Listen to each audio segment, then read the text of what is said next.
This is going to be the Morgan's midge.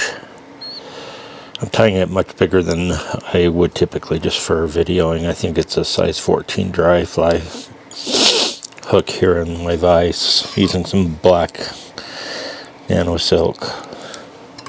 This looks a lot like a Matt's midge, but it's called the Morgan's midge. So we're just going to get our thread started here and take it back to about where the bend of the hook starts, or where the barb would be if we had a barb on the hook. This is a barbless hook, so we won't have that after I've got that kind of in place. Our first material is going to be some crystal flash, and we'll use 3 different pieces of this. And what we do is we take a lighter to it, and we want to melt those together.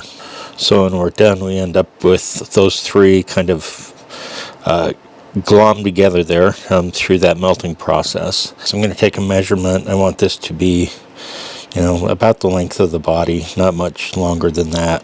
I'm going to hold it on the side of the hook towards me because I know my thread's going to pull this up and over the top. And I'm just going to take a couple of thread wraps. I'm not going to crank down on it too much yet because I want to check for length here. And that's going to work for me just fine. So I'm going to go ahead and continue taking wraps backwards.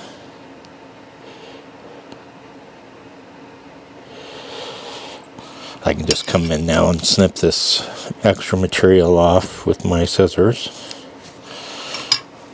I did leave a little bit extra there just because it'll just help maintain a body shape that's kind of consistent throughout. I'm not looking for a huge taper or anything on this, but I want to keep that bulk. So next we're going to tie in a CDC oiler puff, and I'm just going to do this in a natural dun color. Love tying with CDC, and these oiler puffs are really cool, just tiny little feathers, but they get you a lot of movement in the water. So I'm going to want those to be a little bit shorter than the bend of the hook here. So I'm going to kind of take my measurement like that. And then I'm going to pinch that because I want that to secure on as much on the top of the hook as I can. And I'll get that wrap around it and pull that first wrap fairly tight. Just so we can kind of keep that material right up here on the top of the hook. I'll take a couple of more wraps here forward to secure that a little bit, and then I'm just going to come in with my scissors and we'll make some cuts to clean that up a little bit.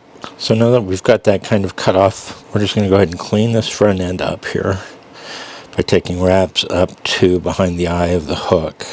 We're going to put a hackle on here, so I want to do my best to create a nice even pathway for my hackle to travel up. So that's all I'm doing here, is trying to get that nice and clean, because then my hackle will just wrap much nicer. So once I've got that about where I want it, we're just going to use a done hackle fiber. I've got one here that is already prepared and ready to go. So I'm going to tie this hackle feather in with the shiny side of it facing me. I want to catch that right where I want to start wrapping this hackle. Go ahead and take some tight wraps up towards the eye of the hook. Once I get up pretty close to there, I'm going to turn my vise a tiny little bit, and we're going to just clip out the stem here. And with that, I'm going to go ahead and stand my hackle up. I'm not going to use hackle pliers on this just because this feather is plenty long. I can grip it really easily. So we're just going to take kind of touching wraps on this, moving up towards the eye of the hook.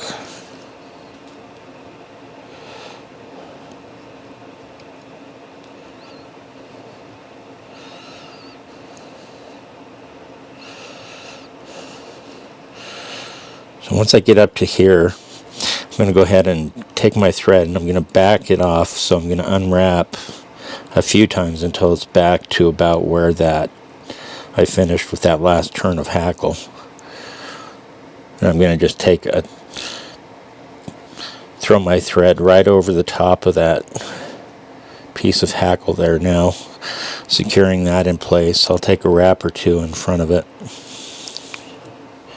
So a lot of the bodkins that you'll find on the back end are going to have this nice hollow out end, and sometimes I'll use that for my, instead of a whip finisher. So I'm just going to do a half hitch around there, and then I'm going to slowly just let that thread slide right off. The reason I like doing that sometimes, especially with these hackle flies, is it pushes that hackle back. When you're tying the knot, you're not trapping fibers because you're pushing those fibers backwards. So I'm just going to take a few. All I'm doing is setting my tool right onto my thread, wrapping my thread around it. It's now spun and caught, so you've got that twist in it. Take the hollow end of it, stick that over the eye, and then just slowly and carefully let that slide right off the end, just like that. From there, all I'm going to do is turn my vise a little bit so that I can get a good look at where this hackle feather is in. We'll sneak in with our scissors, cut it off as close as we can. And once I've got that taken care of, I may throw in a couple final wraps here, but for all intents and purposes, this fly is done. I'm going to turn my vise a little sideways and get the back end of my whip finisher that's also a cutting tool.